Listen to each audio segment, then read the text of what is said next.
여러분 안녕하십니까? 시사포커스 김동현입니다. 추석 연휴 잘 보내고 계십니까? 혹시 식구 중에 한 명이 정치 이야기권에서 벌써부터 언성을 높이진 않으셨습니까? 언성 높이지 마시고요. 민감한 정치 문제는 이 네 분께 맡기고 좀 편안한 시간 이게 시청하시면 좋을 것 같습니다. 오늘 시사포커스는 추석상에 회자될 만한 정치 메뉴라는 제목으로 진행을 해보겠습니다. 함께할 네 분을 소개하죠. 먼저 전재수 더불어민주당 부산시당 위원장입니다. 예, 전재수입니다. 안녕하십니까? 이어서 김세연 자유한국당 부산시당 위원장입니다. 안녕하십니까? 계속해서 이혜성 바른미래당 전 부산시당 위원장입니다. 네, 반갑습니다. 이혜성입니다. 끝으로 박주미 정의당 부산시당 위원장입니다. 반갑습니다. 자, 네 분의 정치인이 추석 때 이렇게 인사드리는 게 쉽지 않은 만큼 먼저 추석 인사를 한 말씀씩 전해주시길 바라겠습니다. 전 위원장님부터 전해주실까요? 예. 네. 존경하는 부산 시민 여러분, 사랑하는 부산 시민 여러분, 더불어민주당 부산시당 위원장 전재수입니다. 추석이 왔습니다. 지난 여름 그 폭염에 얼마나 고생이 많으셨습니까? 이제 사람이 가장 살기 좋은 가을과 함께 추석이 왔습니다. 경제가 어렵긴 하지만 뭐니 해도 추석입니다. 이번 추석만큼은 모든 시름 다 내려놓으시고 이웃들과 함께 또 가족들과 함께 정이 넘치고 우정과 우위가 넘치는 그런 추석이 되시기를 두 손 모아 기원드리도록 하겠습니다. 저희 더불어민주당도 더 열심히 일하겠습니다. 추석 잘 보내시기를 기원드리겠습니다. 네, 계속해서 김세연 위원장님 덕담한 말씀 전해 주시죠. 네, 이번 추석이 국민 여러분들 또 우리 부산 시민 여러분들께서 정말 편안한 가운데 맞으시기를 기원을 드립니다. 여러 가지로 경제는 계속 나빠져가고 또 평화가 오는 것은 좋은데 이렇게 안보를 우리가 먼저 다 풀어헤쳐도 되나 하는 그런 불안감을 토로하시는 분들도 많이 계십니다. 하지만 이런 근심과 우려는 다 뒤로 하고 이번 추석에는 가족들, 친지들 함께 즐겁고 행복한 그런 시간들 모두 다 보내시기를 기원드리겠습니다. 예, 덕담 속에 약간 송곳이 들어가 있는 느낌이 없지 않습니다. 어쨌든 덕담 잘 들었고요. 자, 이혜성 전 위원장님이십니다. 바른미래당 부산시당 위원장. 네, 말씀 듣겠습니다. 한 말씀 해주시죠. 존경하는 부산 시민 여러분 정말 반갑습니다. 지난 여름 참 힘드셨죠. 그렇지만은 역사의 그 흐름이란 자연의 법칙을 우리가 바꿀 수는 없는 법이죠. 좋은 가을, 좋은 날이 왔습니다. 이제 살기가 힘들지만은 이번 추석에는 모쪼록 온 가족이 모여서 서로 위로하고 힘내라고 부추겨주는 그런 명절이 됐으면 좋겠습니다. 저희 바른미래당도 또 새롭게 반성하는 계기로 삼고자 합니다. 특히 우리 부산 시민들이 지방선거에서 우리 바른미래당에게 보여주었던 그런 성원과 또 질책 정말 겸허하게 받아들여서 새롭게 봉사하는 모습으로 이렇게 거듭나는 그런 계기가 되도록 이번 추석을 보내겠습니다. 정말 부산 시민들이 따뜻한 마음으로 지켜봐 주시고 좋은 의견 많이 주시는 그런 명절을 보내셨으면 합니다. 예, 자 박주미 위원장님 어떤 덕담해 주시겠습니까? 네, 시청 여러분, 내일이 추석이네요. 잠시 일상에 어렵고 힘든 거는 접어두시고 친지들과 가족들과 행복한 그런 명절이 되었으면 좋겠습니다. 명절만 되면 우리는 많은 얘기들을 합니다. 우리 일상의 삶이 어떻게 더 나았으면 좋겠는지 떼놓을 수 없는 것이 또 정치 이야기죠. 이번 정치는 참 많은 얘기들이 오고 갈 것 같습니다. 지방선거 때 우리 부산 시민들은 힘과 역량을 보여줬습니다. 정치 바뀌어야 된다라는 그 열렬한 희망 때문에 바꿔냈습니다. 지방 정권만 바뀐다고 하여서 우리 삶이 바뀌지는 않죠. 중앙 정치, 국회도 바뀌어야 됩니다. 그래서 이번 명절에 정치 이야기는 남북 평화와 우리 삶을 바꿀 수 있는 선거 제도를 바꿔서 연동형 비례대표제로 민심 그대로 국회를 구성하는, 그래서 우리 모두가 참으로 나아지는 삶이 되어지는 그런 정치를 만들면 얼마나 좋겠습니까? 정치 이야기도 나의 삶을 출발로 하여서 미래를 상상하며 아주 재밌게 할 수 있어요. 싸우지 않고요. 그래서 우리의 미래를 만들어가는 이번 추석 주제는 정치, 연동형 비례대표제입니다. 예. 예. 정치 얘기를 안 하실 줄 알았는데 가장 정치 얘기를 박주민 위원장님 일단 많이 해주셨고요. 그럼 본격적으로 지금 뭐 현안들이 너무 많아가지고요. 하나하나 따져보겠습니다. 가장 따끈따끈한 소식. 3차 남북 정상회담, 평양 공동선언문이 발표가 되고 굉장히 파격적인 움직임들을 양국 정상이 보여줬습니다.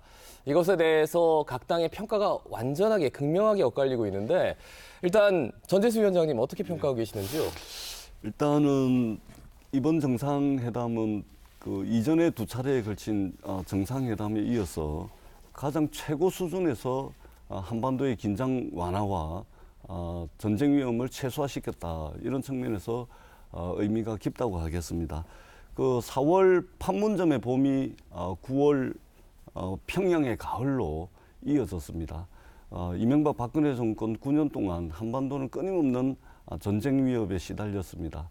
이제는 우리 국민들이 전쟁 없이 그야말로 한반도의 새로운 미래 그리고 우리 민족의 번영과 평화로 나아가는데 정말 중요한 그런 정상회담이 이번 정상회담이었다고 저는 확신을 하고 있습니다. 예, 최고 수준이라는 말, 의미가 깊다라는 말씀 역시나 뭐 여당 위원장이시기 때문에 뭐 당연히 좋게 평가해주고 계십니다. 그렇다면 자유한국당 김세연 위원장님은 어떻게 평가를 하실지 굉장히 네. 궁금합니다. 한반도에 평화가 오는 것을 마다하거나 거부할 사람이 어디에 있겠습니까? 그런데 그 평화도 항상 만일의 사태를 대비한 힘의 우위에 바탕한 평화가 필요하고 그렇게 해야 진정으로 우리 헌법에서 명령하고 있는 민주평화 통일이 가능하다고 생각을 합니다. 그런 면에서 이번에 제3차 남북 정상회담이 우리 한반도의 긴장 완화를 위해서는 큰 성과를 내었다 이런 평가가 있지만 또 많은 국민들께서는 이렇게 한쪽에서 칼이 있기 때문에 우리가 방패를 설치를 해둔 것인데 똑같은 취급을 해서 칼과 방패를 함께 치워버리면은 그 뒤에 치워버린 칼 자리에 또 뒤에 또 다른 칼이 있을 경우에 우리는 막을 방법이 없는 겁니다. 그래서 상당히 많은 이 우려를 지금 표하는 분들이 많이 계시고 이런 국민적인 우려를 잘 담아내어서 우리 정치권에서 더 성숙된 자세로 안보라는 것은 한번 그르치고 나면은 다시 거스를 수가 없습니다. 역사적으로 보더라도 작은 군사 강국이 경제적으로 훨씬 더 부강한 나라를 무너뜨린 경우가 지금까지 많이 있었습니다. 아테네가 스파르타를 그렇게 했고 송나라가 이 거란족에 2번 패하고 몽골에 넘어갔고 또 명나라도 당시에 1억 5천만 인구를 가지고서도 180만 군대를 가지고서도 또 후금의 6만 8기군한테 넘어갔습니다. 그래서 이런 부분들이 역사의 교훈을 항상 우리가 살피면서 민주평화 통일을 지향해야 되겠다는 것이 저희 입장입니다. 예, 안보에 대한 중요성 그리고 경계에 대해서 충분히 말씀을 해주시네요.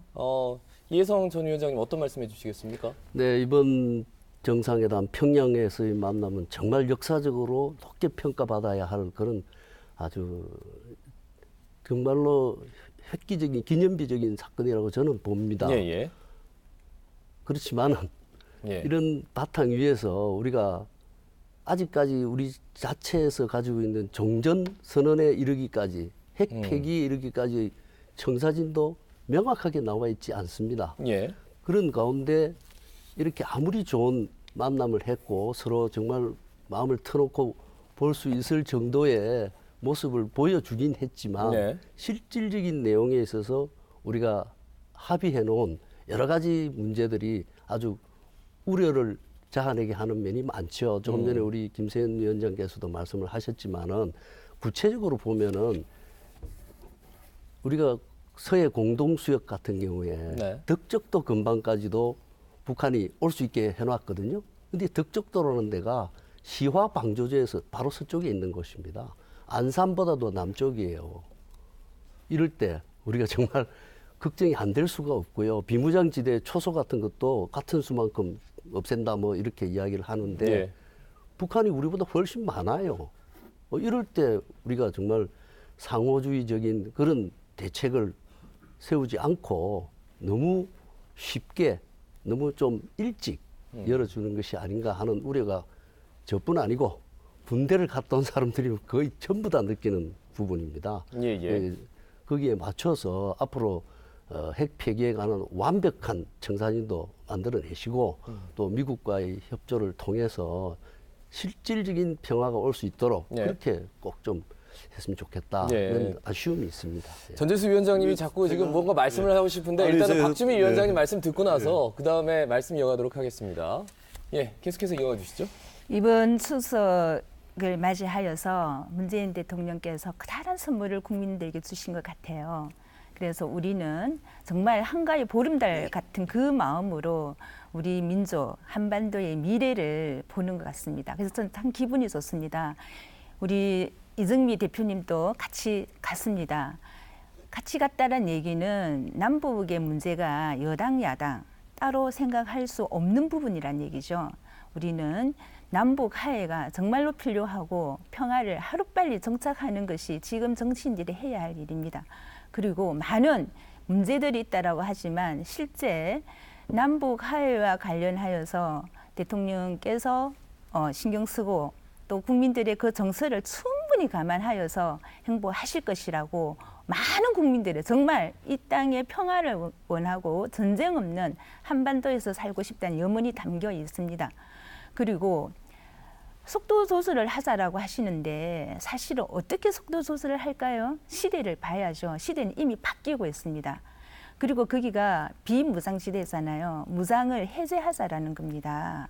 그래서 평화롭고 8천만 동포들이 우리의 하나의 삶을 공동체 의식을 가지고 가져가자라는 얘기예요. 문재인 대통령께서 평양 시민들 15만 시민들 앞에서 얘기하셨죠.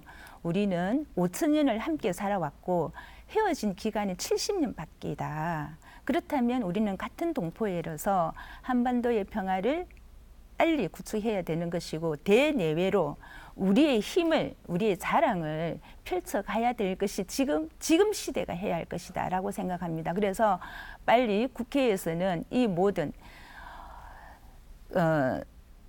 판문점 선언, 공동선언 이것을 비준을 서둘러야 된다고 생각합니다. 알겠습니다. 그래야 정착될 예, 예. 것이라 생각합니다. 자, 그러면 뭐 한 가지씩 의견을 제시해 주셨는데 일단 야당에서 제시하는 반대 의견은 그렇습니다. 뭐 김성태 원내대표도 혹시나 했는데 역시나 실망스럽다. 북한은 핵을 꼭꼭 숨겨놓고 있는데 우리는 모든 전력에 무장 해제를 해버리는 결과를 만들어냈다.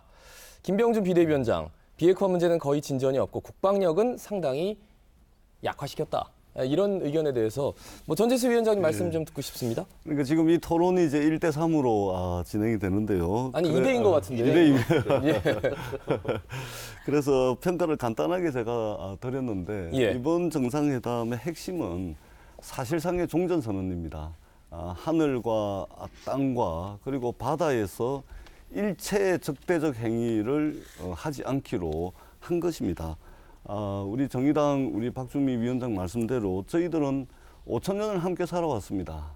그리고 70년을 고작 70년을 이제 헤어져서 살았던 것이죠. 이 우리 민족이 함께 살아야 된다는 이 대전제에는 누구도 이견을 달지 못할 거라고 저는 생각을 합니다. 많은 야당들이 밥을 안 치자 말자 기름기가 잘잘 흐르는 찰밥을 지금 내놔라고 말씀을 하시는데요. 단계가 있는 것입니다. 그리고 이번 선언은 일체의 적대적 행위를 배제시킴으로써 한반도의 새로운 미래 그리고 민족의 번영과 평화를 열 수 있는 그 대로의 하나의 점을 찍었다. 이렇게 평가하는 것이 맞습니다. 그리고 저희들도 무장을 해제했다고 하는데요. 어떻게 무장을 했습니까? 전혀 그렇지가 않죠. 그렇게 이제 정치적으로 민족의 문제를 바라볼 것이 아니라 적어도 민족의 이익 앞에서는 여야가 따로 있을 수가 없습니다. 제발 이 문제만큼은 합의를 좀 해주셔야 됩니다. 이번 남북 정상회담을 보면은 주변국들이 전부 환영을 하고 있습니다. 그런데 일본만 지금 이게 배가 아픈 건지 어떤 건지 모르지만 일본만 이제 삐딱한 이제 반응을 내놓지 않습니까? 저는 자유한국당의 반응을 일본의 반응과 저는 비슷하다고 생각을 합니다. 그래서 적어도 이 민족의 이익만큼은 여야가 따로 있을 수 없다. 정말로 우리가 새로운 한반도의 질서를 만들어내자.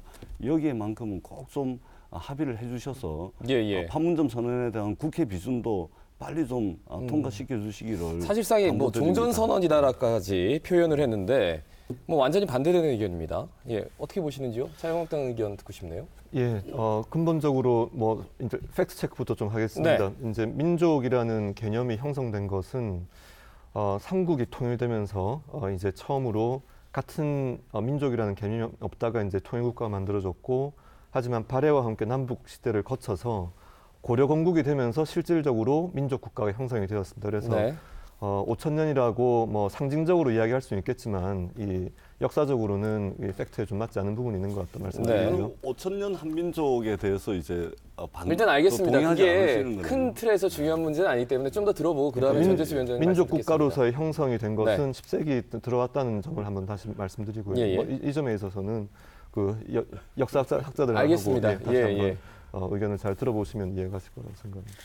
그리고 그 지금 안보 문제에 있어서 우리가 이렇게 이 종전 협상, 종전 선언에 대해서 처음으로 이 이야기가 나온 것이 2006년 에이펙 정상회담 때, 그때 부시 미국 당시 대통령이 이 이야기한 것을 대변인이 전하는 과정에서 의역을 하면서 해프닝처럼 나온 것이 계속 이 우리 정치권 안에서 회자가 되다가 그 후에 평화협정에 앞선 형태로서의 종전선언이 지속적으로 제기가 되어 왔고, 이것이 중국의 경우에도 미국의 영향력을 축소시키는, 즉 평화협정을 바로 가기가 어려우니까 종전선언을 거쳐서 평화협정을 가게 되면 결국에는 주한미군이 철수가 되고 미국의 영향력이 축소가 되고, 따라서 중국이 바라는 바가 또 이루어지기 때문에 주변국에서 중국이 그렇게 환영하는 이유가 될 수 있습니다. 그래서 이런 국제관계를 잘 바라보면서 우리나라의 진정한 국익에 맞는 것이 어떤 것인지를 봐야 된다고 보고요. 한미동맹의 기반 위에서, 즉 튼튼한 안보 위에서 대한민국의 경제가 지금까지 발전을 해왔는데, 지금 북한이 비핵화에 대한 어떠한 가시적인 조치도 없이 그 이미 6.12 싱가포르 이 미북 정상회담에서 합의 약속했던 것을 다시 한번 반복하는 수준에 그치는 그 이 시험장 그 폐쇄라든가, 또는 이미 이동식 그 발사대를 다 확보한 상태에서 그러한 거의 무의미한 이런 조치들을 우리가 우리의 아주 생명선을 지키는 그 안보 장치들을 우리가 해제하는 이런 것으로 1대1로 바꾼다는 것이 과연 비례 원칙이 맞는지 상호주의 원칙이 맞는지 의문이 많이 있습니다. 이 점에 대해서 국민적 우려를 분명히 정부 여당은 귀담아 들어야 할 것입니다. 예, 알겠습니다. 근데 말씀 중에 이제 종전선언에 대해서 약간 다른 의미로 말씀을 해주셨는데, 중요한 게 이제 비핵화에 대한 논의예요. 동창리 시설에 대해서 폐쇄하고, 또 영변핵 시설도 미국의 어떤 반응을 보면서 예, 아예 상호하는 폐기할 수 조치가 있다. 있을 때 할 수 예, 있겠다 이런 이야기인데, 그런 얘기인데 이거는 그건 지금까지 해온 이야기죠. 예, 말씀해 주십시오. 한마디로 말해서 그런 상응하는 조치가 미국으로부터 있을 때 예. 우리가 할 수 있다. 그 자체는 지금까지 주장해왔던 북한의 입장에서 별로 바뀐 게 없다고 봅니다. 그리고 그러면은 아까 전재수 자꾸 위원장님 민족 말씀 국가를 듣고 이야기하시는데, 예, 말씀해 민족 주십시오. 국가 그리고 5,000년의 역사 다 맞죠. 우리 다 한민족으로서 통일되기를 바라는 마음들 다 가지고 있는데, 기본적으로 지난 5,000년보다 지난 70년이 더 중요합니다. 특히 오늘을 살고 있는 우리 한민족 입장에서 북한이나 남한이나 그 부분에 근데 관한 제가 글을, 생각할 때는요. 예, 예. 이런 그리고 것 지금 같아요. 이 문제는 아니, 비핵화가 제일 기본적인 해결해야 될 문제예요. 북한이 핵무기를 가졌기 때문에 생긴 예, 예. 문제를 이해성 제가 위원장님. 이 시점에서 한 말씀만 좀 예, 전재수 드리면, 위원장님 말씀 듣겠습니다. 우리가 저 네. 이제 그 북미 정상회담이 한 차례가 있었고, 예. 그리고 이번 남북 정상회담 이전에 이제 남북 정상회담이 2차례가 있었지 않습니까? 네. 그 전에 이제 김대중 노무현 정부에서 이제 남북 정상회담이 2차례가 있었고, 그래서 이것을 쭉 해보니까 처음부터 이게 비핵화로 직진을 할 수가 없다는 게 이제 분명해진 거 아니겠습니까? 네. 그리고 북한도 당장 자기들이 믿을 것은 핵밖에 없는데 이것을 바로 모든 것을 일거에 비핵화를 할 수가 없는 거 아닙니까? 그렇기 때문에 비핵화로 바로 직진을 하면 좋겠죠. 근데 이제 불가능하다는 게 미국과 한국의 인식입니다. 그렇기 네. 때문에 남북 사이의 신뢰관계를 공고히 하고, 그리고 북미 사이에, 남북미 사이의 신뢰관계를 충분히 축적하고 쌓아가는 이 과정들을 모아가지고 비핵화로 나아가자는 것입니다. 예. 우리가 그러지 않습니까? 밥을 안 치고 난 뒤에 바로 기름기가 잘잘 흐르는 밥을 어떻게 얻습니까? 거기에는 뜸도 들여야 되고 시간도 가져야 되고 여유가 있어야 우리가 밥을 안 치고 난 뒤에 그러니까. 기름기 잘잘 흐르는 밥을 예, 얻을 거 그 아닙니까? 과정으로서 이번 지금 남북 당장 정상회담 알겠습니다. 굉장히 이해성 위원장님 의미 있다 잠깐만 했습니다. 말씀 듣고 나서 발언 기회 드리겠습니다. 예, 지금 계속 당장 이어가시죠. 이제 남북 정상회담 하고 난 네. 뒤에 알맹이 없다. 비핵화는 어떻게 되느냐? 아니 이렇게 했어요. 어떻게 해서 지난 70년 동안 그렇게 적대적 관계에 있었던 것이 예, 예. 한순간에 그렇게 될 수가 있겠습니까? 말씀의 그래서 의지는 이- 어느 정도 전달이 된 것 같습니다. 예, 이해성 위원장님 발언 기회 드리겠습니다. 예, 바로 그거죠. 우리가 이번에 앞서도 제가 말씀드렸고 우리 당에서도 발표한 것이 네. 정말 의미 있고 기념비적인 그런 만남이었다. 충분히 조금 전에 말씀하신 대로 제대로 된 밥을 만들기 위한 과정으로서 평가한다. 높이 평가한다. 그죠? 그러나 그것에만 매달려 있기에는 이 문제의 출발이 뭡니까? 남북 정상이 왜 만나고 북한하고 미국하고 대통령이 왜 만납니까? 그 자체가 북한이 가지고 있는 핵무기라는 부분을 어떻게 평화적으로 해결해 나갈 것인가 하는 문제인데 그 부분에 대해서는 확실한 변화는 없는 것 같다. 근데 그리고 위원장님은 우리가 단계적 많이 주고 비핵화라는 단어를 썼거든요. 그러니까 단계가 필요하다라는 것에 대해서는 인정한다니까요. 인정은 하는데 예. 그런데 이게 단계가 아니다라고 평가를 하시는 아직까지 건가요? 그 단계에 이르지 못했다는 걸 인정하자 이런 말씀이죠. 자, 그러면은 김세현 위원장님도 한 말씀 듣고 그다음에 박주미 위원장님 발언 기회 드립니다. 예, 그 핵 신고가 전혀 이루어지지 않은 그러니까 이 비핵화의 단계에서 첫 번째로 접어드는 것이 바로 핵 물질을 얼마나 보유하고 있는지, 핵 물질 생산 시설이 어디에 있고 어떻게 가동이 되고 있는지, 예. 그리고 탄두를 얼마나 보유하고 있는지 등등 핵 활동과 관련된 모든 이 내역들이 신고가 돼야 되는데 그거 하나 없이 기존에 이미 무의미하게 거의 반복되고 있는 그 껍데기만 남아 있는 그 시험장 폐쇄나 이런 이런 조치들을 반복하는 데 대해서 우리는 실질적으로 한미 연합 훈련 중단했죠. 자체 훈련은 단독 훈련 아예 취소를 했습니다. 이런 식으로 해서 우리가 공격 훈련을 하는 것이 아니라 남침이 있을 때 어떻게 방어할 것인지 항상 이 태세를 갖추는 그 훈련 자체를 안 하게 되면 군사력이 사실상 무력화되는 단계로 갈 수도 있다는 우려를 많은 전문가들이 하고 있습니다. 그래서 예. 우리가 이렇게 비핵화에 대한 실질적인 진전 없이 만약에 저는 김정은이 마음을 정말 바꿔서 북한 군부의 반발에도 불구하고 진정으로 남북 간의 이 영구한 어떤 평화를 위해서 획기적인 조치를 하고 있다면 정말 다행스럽다고 생각합니다. 그렇다면은 하지만 만약에 우리가 속고 있다면 그때는 누가 그것이 우리가 다 이 손을 못 쓸 정도까지 상황이 간 다음에 그것이 확인된다면 누가 책임지겠습니까? 그래서 이런 네. 부분들에 있어서 만반의 태세를 우리가 항상 유지를 하자는 취지로 말씀드립니다. 근데 문재인 대통령께서 그런 얘기를 했거든요. 그러니까 본인이 이제 기자회견에서 그러니까 국민들에게 보고할 때 미국 트럼프 대통령에게 보고할 거리가 여러분에게 뭐 얘기는 못하지만 더 있기 때문에 아직 이에 합의가 돼야 된다. 거기에는 예상으로는 뭐 핵 리스트에 대한 시나리오, 그러니까 핵 폐기에 대한 시나리오가 고스란히 담겨져 있을 수도 있다. 이런 얘기가 있던데 만약에 그게 나온다면 좀 의견을 달리하실 수도 있는 겁니까? 어떻게 그렇습니다. 예. 그러니까 만약에 실질적인 비핵화 조치가 진전이 된다면은 우리가 마다하거나 환영을 안 할 이유가 없습니다. 하지만 지금까지 북한의 행동으로 미루어 보아서는 신뢰가 아직까지는 그러니까 이런 말이 있지 않습니까? 신뢰하라. 하지만 검증하라. 그러니까 우리가 믿음을 가지되 그것이 검증되지 않았는데 그거를 우리가 일방적으로 믿음만 가지고 한다면 너무 순진하게 우리의 이 안보만 풀어헤치는 결과가 될 것이다. 좀 순진해 보인다. 예, 이런 그런 말씀으로 부분이 요약이 있어 되네요. 보입니다. 박주미 위원장님, 저는 예, 발언 기회 드려야 될 것 같습니다. 예. 야당이 자유한국당 지금 김세현 위원장님이 얘기하시는데 우리가 믿는다, 신뢰한다, 검증한다가 과연 어떤 것일까요? 아직도 속고 있다. 아직도 안보 문제를 꺼내서 국민들이 혹시나 정말 0.0001%의 혹시나 하는 걸 계속 부추기고 있지 않나 이런 생각이 들고 대려 묻고 싶습니다. 자유한국당이나 여기 국회 비순에 적극 동의하지 않는 바른미래당은 남북 화해 이 분위기를 반대하는 건 아니죠. 그죠? 누가 하루빨리 반대합니까? 평화를 가야 되는 것이고 그렇다면 문재인 대통령과 김정은 위원장이 함께 공동 선언을 했습니다. 그 조항에 보면 이후에 핵 폐기, 비핵화 어떻게 하겠다라는 것도 내용이 다 담아 있어요. 그러면 이 정도의 대통령께서 기자회견을 통해서 얘기를 하셨고 25일 날 미국 가셔서 트럼프 대통령 만나서 더 구체적인 끌어내겠다라는 신념을 보여주셨다고 저는 생각합니다. 그러면 그걸 믿어야죠.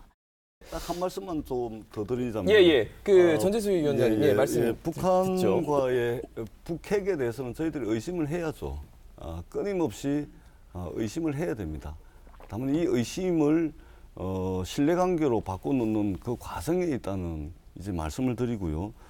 그래서 이제 우리 김세훈 위원장님께서 이제 이렇게 말씀을 해주셨는데, 그래서 청와대에서 정부에서 야당 대표들께 함께 가자, 평양에 함께 가서 이렇게 우려하는 것들에 대해서 충분히 사석이든 공석에서 문제 제기를 하고 이런 것을 우리가 우려하고 있으니 이런 부분에 대한 답도 북한이 좀 내놔야 되지 않나, 이렇게 요구를 하시라는 겁니다.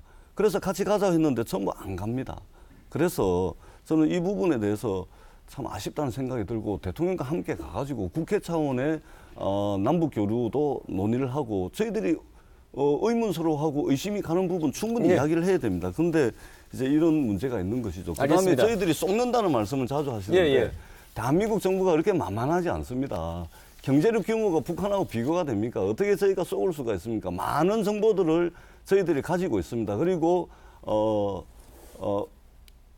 미국과의 확고한 공고 위에서, 그다음에 정보 교류를 통해서 북한과 협상에 나서고 있다는 말씀을 드립니다. 대한민국 정부가 그렇게 만만하지 않습니다. 북한에게 쏘을 정도로 그렇게 허술하지 않다는 말씀을 분명하게 드립니다. 알겠습니다. 그러면 질문을 다르게 좀 드리겠습니다. 일단은 반론 한번 하고 그다음에 질문 드리겠습니다. 네, 뭐 자유한국당 대표나 바른미래당 대표도 가지 않으셨지만 또 민주당 출신의 문희상 국회의장께서도 그런 들러리 설 수 없다는 취지로 그런 이유로 가지 않으신 점은 아마 뭐 그 나름의 또 이유가 있지 않겠습니까? 이것이 정부에서 하는 것을 국회가 견제 감독해야 될 입장에 있는데, 뭐 모든 것을 그 전 정부가 하는 좋은 선한 의도만 믿고, 우리가 최저임금 정책에서도 보지만은 선한 의도가 꼭 좋은 결과를 가져오는 것은 아니지 않습니까? 그래서 항상 우리는 국민의 생명과 안전을 항상 생각하면서 현실의 바탕을 두면서 이상만 지향하다가는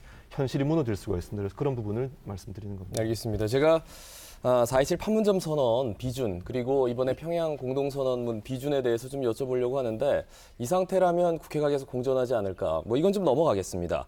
계속해서 다른 질문을 좀 드릴게요. 소득주도 성장, 안 그래도 최저임금 말씀하셔가지고 이게 한참 얘기가 됐고, 이 경제가 어려운 게 최저임금을 일방적으로 올린 탓도 있다, 그렇지 않다, 뭐 여러 가지 이야기가 나오고 있습니다.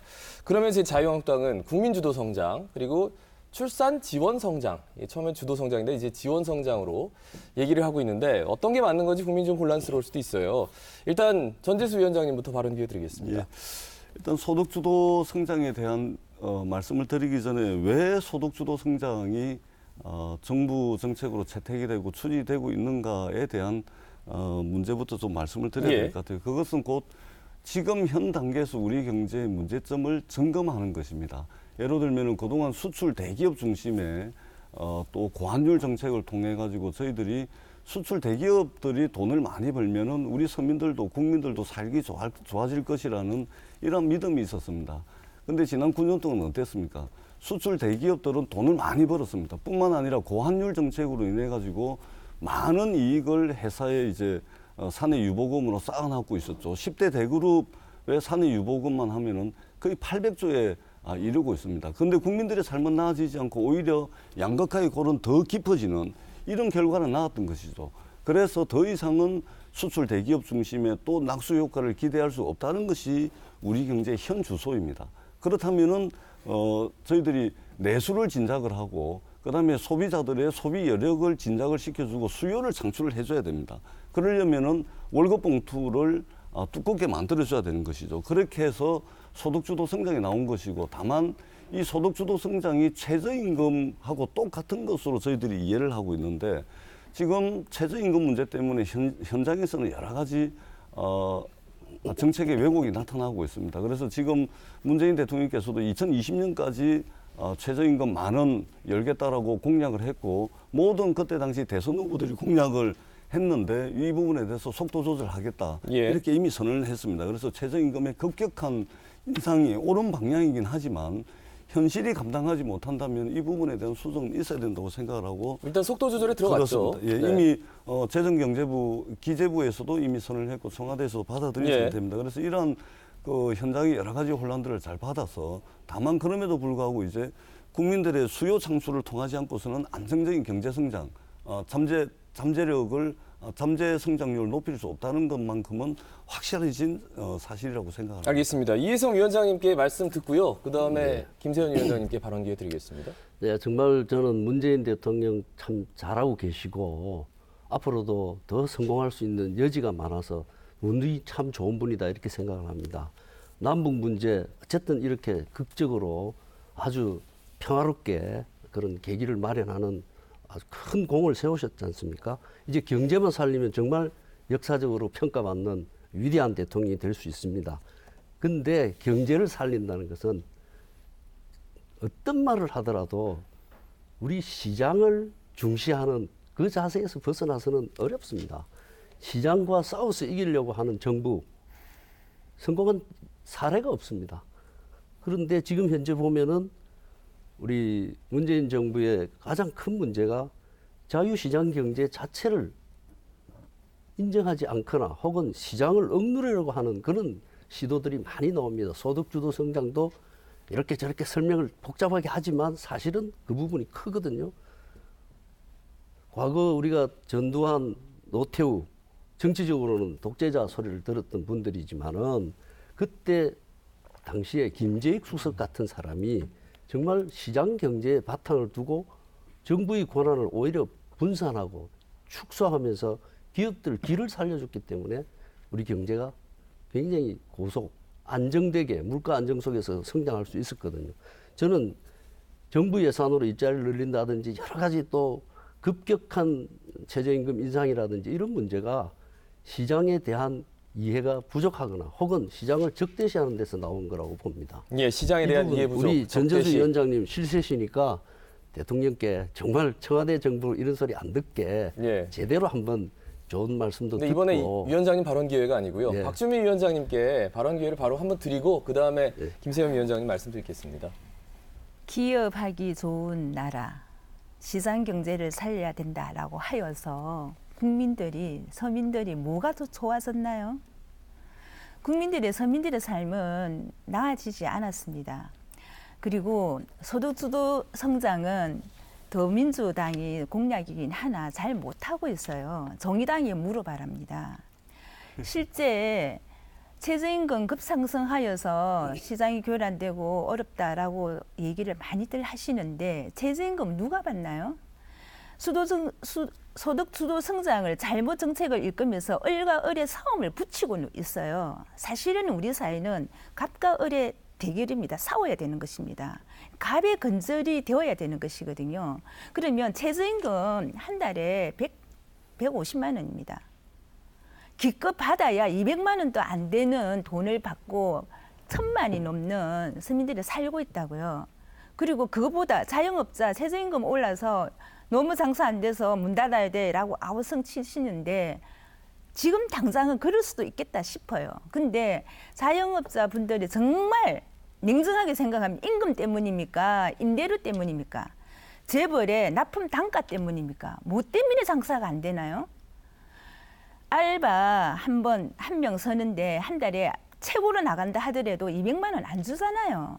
임대료는 한 달에 얼마를 나가나요? 납품 단가는 전체 매출액의 몇 % 나갑니까? 임금이 차지하고 있는, 최저임금이 차지하고 있는 그렇게 많지 않습니다. 그래서 정부는 계층으로 올라가다 보면 건물주와 재벌가의 납품 단가가 있는데 이 위선에서 손을 썼어야 되는 것이죠. 네. 그래서 이것을 경제적으로 단가를 낮춰야 되고 건물주에 해당하는 상가 임대차 보호법을 더 시행하여서 임대료를 낮춰야 되는 알겠습니다. 것입니다. 그래야만이 말씀 듣고요. 실질적으로 최저임금 인상이 효과가 있는 것이고 예, 예. 자영업들이 고용인 없는 혼자 일하는 자영업들이 우리는 30% 넘거든요. 70% 가까이 됩니다. 그분들이. 그러니까 말씀의 요는 지금 예. 당장은 힘들지만 이 국면이 나아질 것이고 지금 당장 힘들다라는 네. 얘기도 사실은 엄격하게 보면 최저임금에 해당되는 사람 임금이 올랐기 때문에 알겠습니다. 그나마 소득이 조금은 올랐다라고 지금의 생각합니다. 자영업 구도도 바꿔야 된다. 임대료 문제나 네. 대기업의 갑질 문제 이런 것들 지적해 주셨는데요. 김세현 위원장님도 하실 말씀이 많을 것 같은데 네, 맞습니다. 추가적으로 네. 김병준 비상대책위원장이 국민 주도 성장에 대해서 언급을 하면서 이해찬 당대표에게 우리 한번 토론을 해보자 했는데 이해찬 당대표가 거부를 했단 말이죠. 같이 묶어서 좀 설명해 주시면 좋을 것 같아요. 예, 먼저 앞선 논점들 잠깐 예, 예. 좀 짚어보고 가겠습니다. 이념의 렌즈를 끼고 현실을 보면 현실이 아주 단순하게 흑백으로 보이거나 이분법적으로 보여서 문제가 명쾌하게 풀릴 것 같을 수 있습니다. 하지만 실제로 이 경제 생태계는 다른 이 자연 생태계처럼 너무나 복잡 미묘하고 하나의 주체가 다른 모든 현상들을 제어할 수 없는 그런 상황에 놓여 있습니다. 그렇기 때문에 속도 조절을 했다고 하지만 최저임금을 16% 올렸다가 12% 올려서 2년 동안 합계 복리료에서 29%를 올리고 나니까 경제가 이렇게 망가지는 겁니다. 알바 일자리가 130만 개가 없어졌다는 통계도 나오고 있고요. 그래서 요즘 대학생들 만나서 이야기 들어보면 전에는 이렇게 편의점이나 다른 식당에서 아르바이트 자리들이 있어서 학비를 버는데 이렇게 도움을 받고 있는데 그 자리들이 싹 없어져가지고 이제 너무나 큰 고통을 받고 있다고 호소를 하고 있습니다. 이렇게 이 선한 의도가 좋지 않은 결과를 초래할 수 있다. 이 점은 항상 우리 인간이 불완전하기 때문에 정부도 불완전할 수밖에 없고요. 그렇기 때문에 정부 만능주의에 빠져서 안 되고 이 모든 것을 세금을 퍼주기를 해서 문제를 해결하겠다 하면은 그 다음에 인구 구조가 지금 감소하고 있는 이 줄어드는 인구 다음 세대는 어떻게 그 빚을 감당하겠습니까? 이런 점들을 항상 염두에 두고 정책을 펴야 되는데 너무 이념의 렌즈를 끼고 보면은 이 보수 정권에서 뭐 했느냐 하시지만은 지금 돌아보면은 보수 정권이 그래도 경제는 잘했다 이런 평가를 하시는 분들이 이제 좀 더 나오고 계신 것 같고요. 진보 정권에서 이런 급진성을 수반한 이런 정책들이 얼마나 위험할 수 있는가. 저는 개인적으로 소득주도 성장을 저는 개인적으로 타당하다고 생각을 하는 입장입니다. 다만 방향이 맞다고 해서 속도를 이렇게 가게 되면은 이거는 큰 국가 경제에 재앙이 될 수 있다. 이런 점을 염두에 뒀습니다. 예, 국민 주도 성장 짧게 좀 설명해 주시죠. 국민주도 성장 기본적으로 그 정부가 개별 경제 주체의 이 의사결정에 일일이 간섭하면서 규제하면서 가는 것이 아니라 최대한 시장의 자유를 열어주되 공정한 경쟁의 룰이 깨질 때에는 그때는 가차없이 개입을 해서 이 공정성을 확보해주는 그러한 정부의 제한되지만 강력한 정부 그리고 다양하고 자율적인 시장 생태계를 존중하는 이런 접근이라고 말씀드립니다. 예, 이 주제는 전재수 위원장님 뭐 마무리 듣고 다음 주에 그게 넘어가겠습니다. 우리 김세현 위원장님 조금 전에 국민 성장 주도 네. 말씀을 하셨는데 국민 주도 성장. 예, 국민 주도 성장을 예. 말씀하셨는데 근데 그 내용이 이제 소득 주도 성장하고 똑같은 겁니다. 그러니까 지금 많은 국민들께서 또 우리 김세현 위원장님께서 잘 아시겠지만 소득 주도 성장은 최저임금만 있는 것이 아니라요. 최저임금 당연히 있는 것이고 그다음에 사회보장 정책도 사회복지 정책도 확충을 하고 그다음에 생활비 줄이기 위한 노력도 하고 이것들이 아울러져서 이제 소득주도 성장을 이루는 것이고 그다음에 여기에는 또 이 하나의 엔진만 있는 것이 아니고 혁신성장이라는 엔진이 또 하나가 있습니다. 그래서 저희들이 이제 공정경제의 기반 위에서 소득주도 성장과 혁신성장 두 가지 엔진을 가지고 지금 난국에 빠져 있는 이 경제 상황을 돌파하고 한국 경제가 이제는 5% 6% 고성장을 이어갈 수 없는 그런 상황이 있습니다. 그렇기 때문에 이 저성장 고령화 사회를 돌파하는 그러한 이제 경제 정책으로 저희들이 이제 제시를 했다 이 말씀을 드리고요. 예, 짧게 좀 정리해 주시죠. 민생 경제에 대해서 이념의 렌즈를 낄 수가 있겠습니까? 민생의 이념은 필요가 없다고 저는 생각을 합니다. 경제라는 것이 1, 2년 만에 흥할 수도 없겠거니와 1, 2년 사이에 망할 수도 없는 것입니다. 하나의 경제 정책이 효과를 내고 적어도 통계적으로 증명이 되려면 최소 2, 3년의 시간은 필요하다고 봅니다. 우리 야당도 새로운 대한민국의 경제를 위해서 또 이 민생 경제 활성화를 위해서 예. 힘을 보태주시기를 당부드리겠습니다. 알겠습니다. 자, 그러면 소득 주도 성장 더 드려도 될지 모르겠습니다. 한 말씀 더 청하고 싶은데 시간이 좀 짧아서 여기서 좀 마무리를 하겠습니다. 분명히 우리 시청자 여러분은 충분히 양쪽의 입장을 전해 들었을 거라는 생각이 듭니다. 시당 정비하셔야죠. 왜냐하면 지금 시당위원장님 새로 나오셨고 또 각 당 이제 총선 준비해야 되는데 총선 어떤 식으로 준비할지 그것도 또한 시청자들의 궁금 사항이거든요. 일단 김세현 위원장님부터 자유한국당 시당위원장 되신 지 얼마 안 되셨잖아요. 예, 어떻게 지금 정비를 하고 계신지 궁금하네요. 네, 일단 그동안 두 번의 큰 선거에서 패배를 하면서 자유한국당의 사기가 많이 당원들이 느끼고 계시는 자부심이 전하고는 다르게 많이 낮아진 상태에 있습니다. 이 부분들을 어떻게 하면 잘 추스릴 것인지 또 저희가 건전한 중도 보수 정당으로서의 이 위치에서 다소간에 이탈했던 기간이 있었습니다. 이 부분을 다시 회복을 해서 중도 보수 정당으로서 어떻게 하면은 중도층과 젊은 세대로부터 잃어버린 지지를 회복할 것인지 가장 큰 초점을 맞추고 노력을 하고 있고요. 구체적으로는 시민정치토론센터를 개설을 해서 보다 많은 시민들이 정치에 대해서 멀게 느끼고 또는 혐오감이나 이런 경멸의 대상으로 보시는 것이 아니라 그 과정에 참여해서 보다 활발하게 정치 이슈에 대해서 이해를 하고 토론을 하고 이런 또 자신의 주장을 정당에 반영할 수 있는 이런 통로를 갖추는 것을 가장 중요한 과제로 생각하고 있습니다. 예, 알겠습니다. 자, 더불어민주당 부산시당 어떻게 준비하고 계시는지요? 민심의 엄중함을 봤습니다. 지난 27년 동안 허락되지 않았던 부산의 정치 질서에서 이제 경쟁의 정치 질서로 이제 전환이 됐다고 생각을 합니다. 지난 지방선거에서 우리 부산 시민들께서 저희들에게 더불어민주당에 보내주셨던 지지와 성원을 잘 알고 있습니다. 그렇기 때문에 책임감, 부담을 엄청 가지고 있다는 말씀을 먼저 드립니다.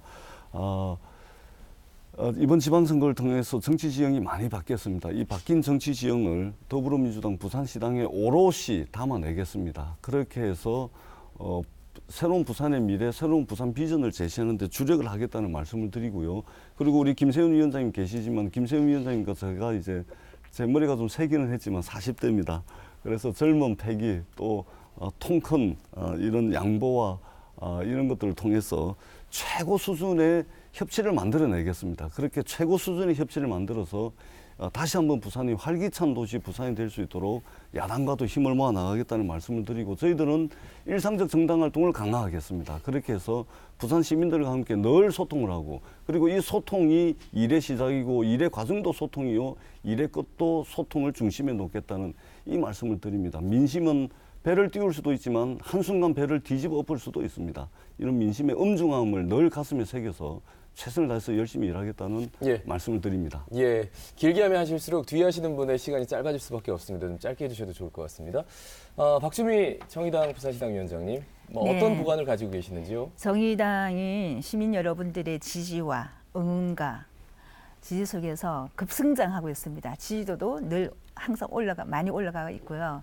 그리고 실제 제1야당의 모습으로 진보정당으로서 그 면면을 갖춰가고 있습니다. 아시다시피 지난 지방선거 이후 그리고 노회찬 원내대표를 보내는 그 과정에 많은 분들이 정말 정의당에 힘을 실어서 우리의 진정한, 건강한, 투명한 그런 정치를 바란다. 그래서 정의당을 지지한다.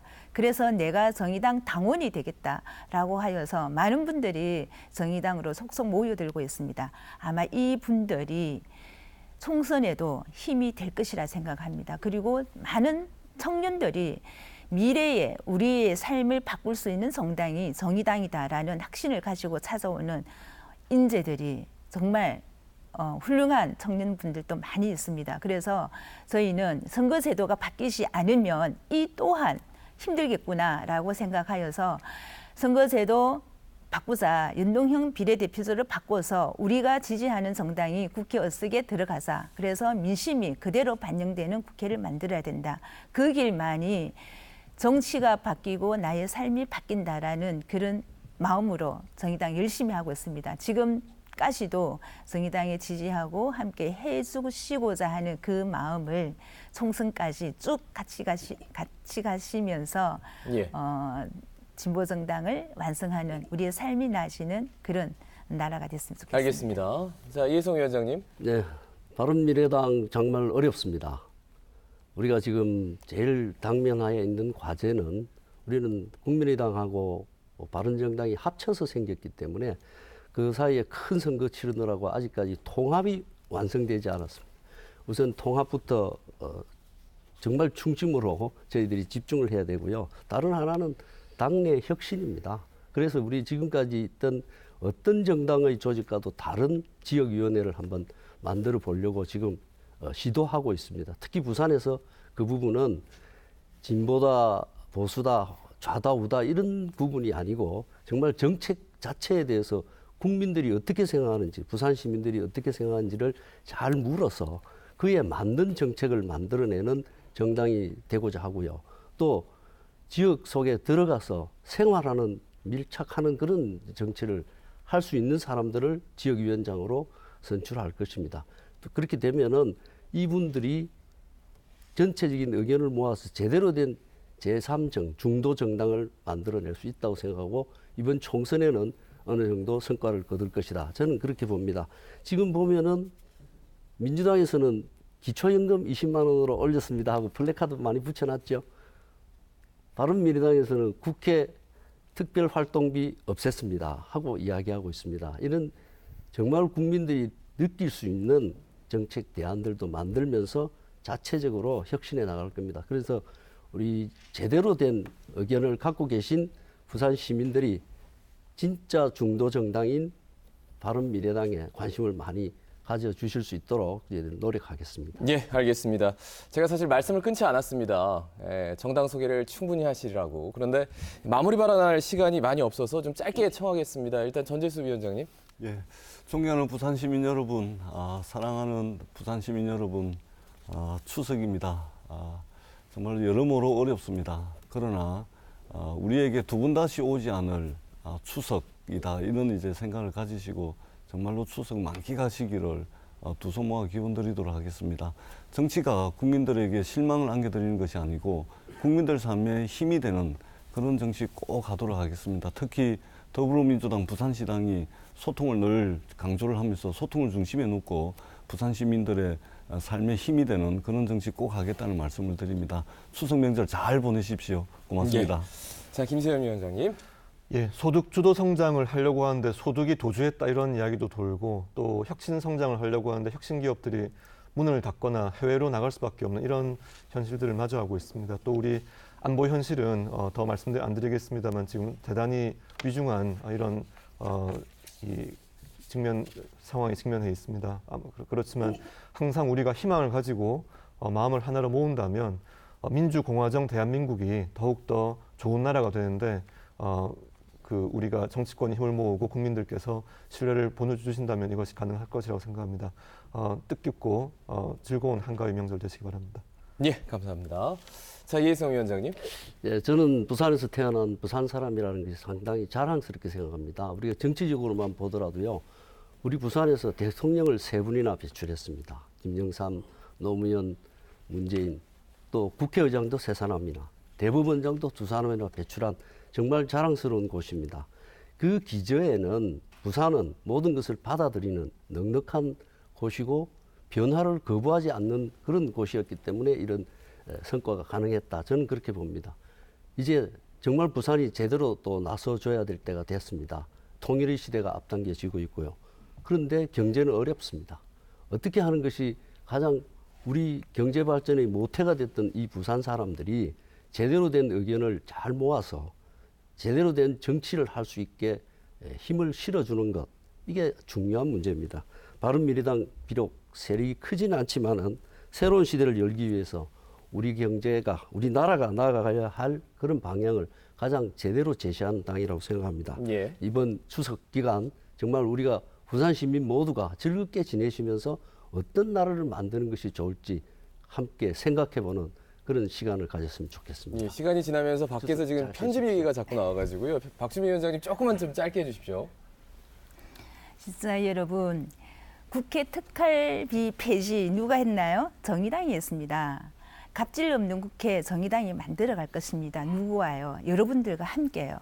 그리고 실제 소득 주도 성장 정의당이 해내겠습니다. 우리는 일상에 고달프고 힘들지만 미래를 보고 가는 정당입니다. 함께 갑질 없는 국회, 민심 그대로의 국회를 위해서 연동형 비례대표제로 갑시다. 이번 추석 주제는 연동형 비례대표제입니다. 즐거운 추석 되십시오. 예, 알겠습니다.